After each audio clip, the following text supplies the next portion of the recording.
Sebuah bangunan penjara pernah berdiri kokoh di salah satu sudut kota Sao Paulo, Brazil. Penjara ini awalnya dirancang untuk menegakkan keadilan dan memberikan kesempatan kedua bagi mereka yang tersandung hukum. Namun seiring berjalannya waktu, tempat ini justru menjadi simbol ketidakmanusiawian dan keputusasaan. Penjara Carandiru bukan sekedar tempat penahanan biasa. Kisah yang terjadi di dalamnya penuh dengan kekejaman dan terjadi kerusuhan besar yang mengakibatkan ratusan tahanan meninggal dunia. Nah guys, bagaimana cerita lengkapnya? Simak di channel Jamur Story ini, di mana membahas kasus, tragedi, kisah nyata yang terjadi di seluruh dunia. Dan kisah nyata kali ini berjudul Penjara Carandiru, Brazil. Bagaimana kisahnya? Dan inilah guys kisahnya.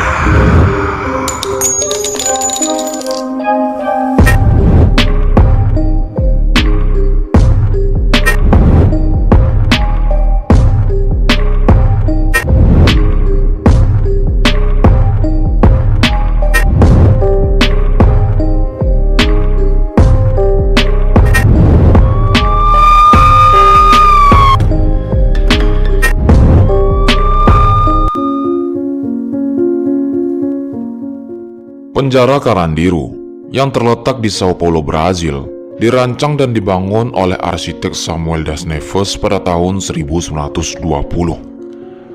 Awalnya penjara ini dimaksudkan sebagai fasilitas pemasyarakatan modern yang dapat menampung ribuan narapidana.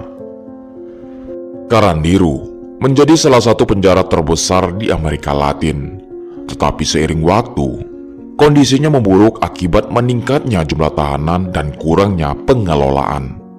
Pada puncak operasinya, Carandiru menampung lebih dari 8.000 tahanan, jauh melebihi kapasitas yang seharusnya hanya menampung untuk 3.500 orang.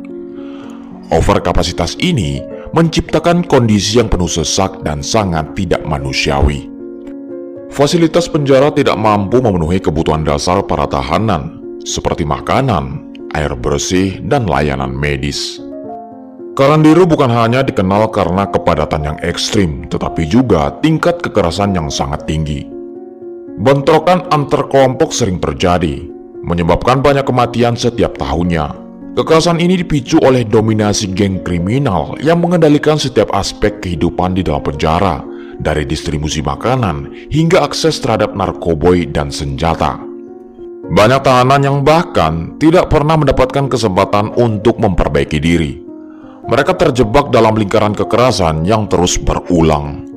Sejumlah laporan menyebutkan bahwa tahanan harus membayar pajak kepada geng yang menguasai blok penjara tertentu.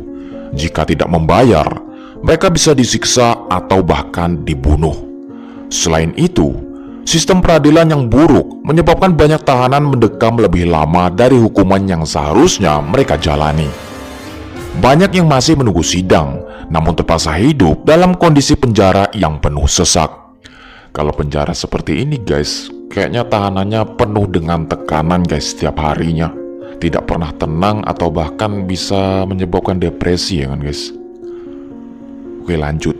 Carandiru menjadi simbol kegagalan sistem pemasyarakatan di Brazil, di mana penjara bukan lagi tempat rehabilitas, melainkan sekedar tempat pembuangan bagi pelaku kriminal.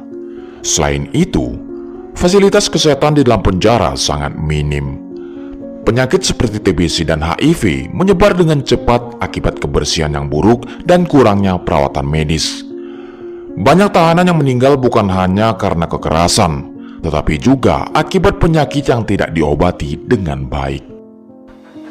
Pembantaian Carandiru 1992. Puncak dari sejarah kelam Carandiru terjadi pada 2 Oktober tahun 1992 yang dikenal sebagai pembantaian Carandiru. Peristiwa ini bermula ketika terjadi kerusuhan antar tahanan di dalam penjara. Konflik ini dipicu oleh pertengkaran antara dua kelompok tahanan di Blok 9 yang dengan cepat berubah menjadi kerusuhan besar. Pihak otoritas memanggil polisi militer Sao Paulo untuk mengendalikan situasi. Alih-alih menangani dengan cara yang lebih terkendali, polisi justru melakukan aksi brutal. Dengan alasan meredam kerusuhan, mereka menyerbu penjara dan menembaki para tahanan tanpa pandang bulu. Kayak mana ini guys? Akibatnya, 111 tahanan tewas dalam insiden ini. Sebagian besar di antaranya tidak bersenjata dan tidak memberikan perlawanan. Mereka dibantai di sel-sel mereka, banyak yang ditembaki dari jarak dekat. Beberapa laporan bahkan menyebutkan bahwa polisi menggunakan anjing untuk menyerang para tahanan yang sudah terluka. Tragedi ini menjadi salah satu pelanggaran HAM paling parah dalam sejarah Brazil. Insiden ini mendapat kecaman luas dari organisasi hak asasi manusia internasional. Proses hukum terhadap para polisi yang terlibat berlangsung bertahun-tahun dan banyak dari mereka akhirnya dijatuhi hukuman. Namun proses hukuman tersebut berjalan sangat lambat. Baru pada tahun 2013, lebih dari 2 dekade setelah kejadian, 23 polisi dihukum karena peran mereka dalam pembantaian tersebut. Namun banyak pihak yang merasa bahwa hukuman ini terlalu ringan dibandingkan dengan skala kejahatan yang terjadi.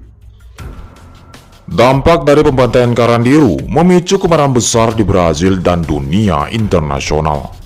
Para aktivis HAM menuntut reformasi besar-besaran dalam sistem permasyarakatan Brazil.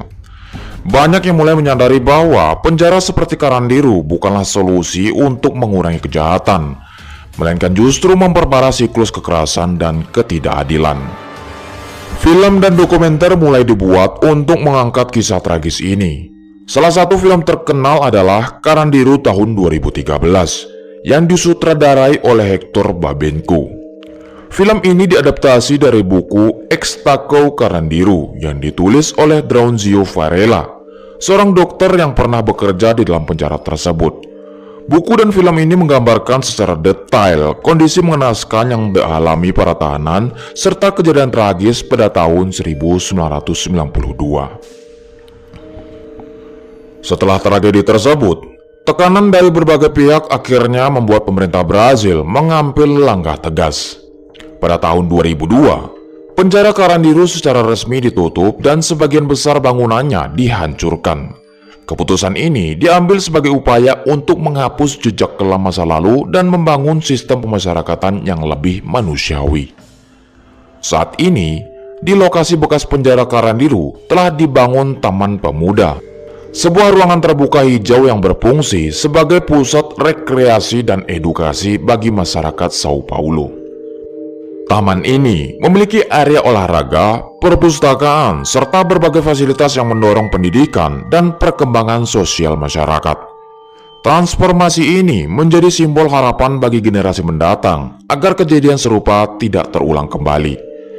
Pemerintah Brazil juga mulai menerapkan berbagai reformasi dalam sistem penjara. Meskipun masih banyak tantangan yang harus dihadapi, sejarah penjara Carandiru memberikan banyak pelajaran tentang pentingnya hak asasi manusia dalam sistem peradilan dan pemasyarakatan. Tragedi yang terjadi di sana menjadi pengingat bahwa sistem hukum harus selalu menjunjung tinggi keadilan dan kemanusiaan. Namun, apakah perubahan ini cukup, guys? Seperti di negeri Konoha ini guys, bagaimana dengan koruptor-koruptor ini guys yang mencuri uang rakyatnya guys?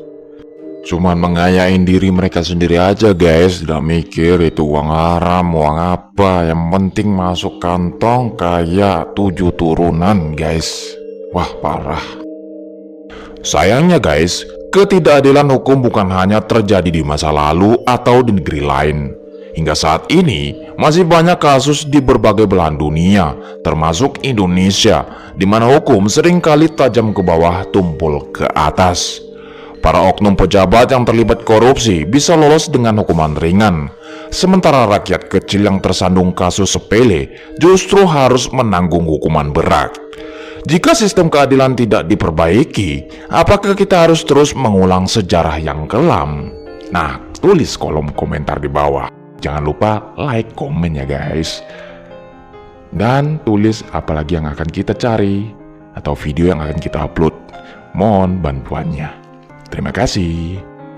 Sampai ketemu lagi di video-video selanjutnya guys. Bye-bye.